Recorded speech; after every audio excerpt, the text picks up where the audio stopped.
एक समय की बात है, एक घने जंगल के अंदर बड़ा सा तालाब था। उस तालाब में बहुत सारी मछलियां रहती थीं, जिनमें से 3 मछलियां एक दूसरे की पक्की दोस्त थीं।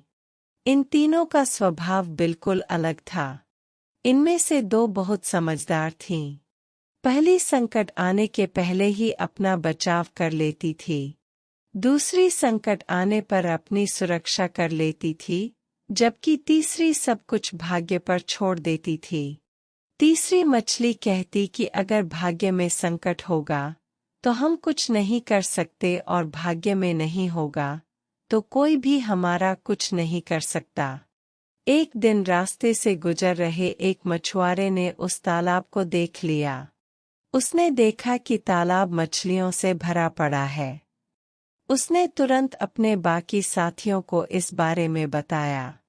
मछुआरे और उसके साथियों ने अगली सुबह यहाँ आने और उन मछलियों को पकड़ने का फैसला किया, लेकिन मछली ने मछुआरे और उसके साथियों के बीच की बातचीत सुन ली थी। उसने तुरंत तालाब में रहने वाली सभी मछलियों को इकट्ठा किया और सारी बात बता दी। पहली मछली बोली कि हो सकता है कि कल मछुआरे आकर हमें जाल में पकड़ कर ले जाएं।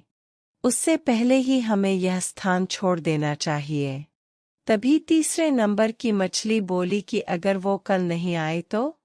यह हमारा घर है, हम कैसे इसे छोड़कर जा सकते हैं? अगर भाग्य में लिखा होगा तो हम कहीं भी हो मारे जाएंगे और नहीं लिखा होगा तो हमें कुछ नहीं होगा। कुछ मछलियों ने तीसरे नंबर की मछली की बात मान ली और वहीं रुक गईं। अन्य 2 मछलियां तीसरी मछली को समझाने में असमर्थ थीं, इसलिए उन्होंने बाकी मछलियों के साथ तालाब छोड़ दिया। अगले दिन मछुआरे और उसके साथियों ने अपना जाल डाला। जो मछलियां रह गई थीं वे सभी पकड़ी गईं।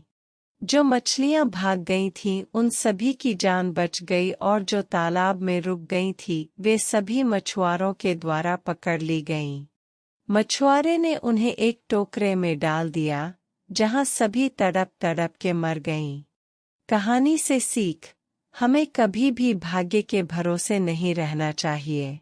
संकट आने के पहले ही उसे दूर करने का उपाय सोचकर रखना चाहिए।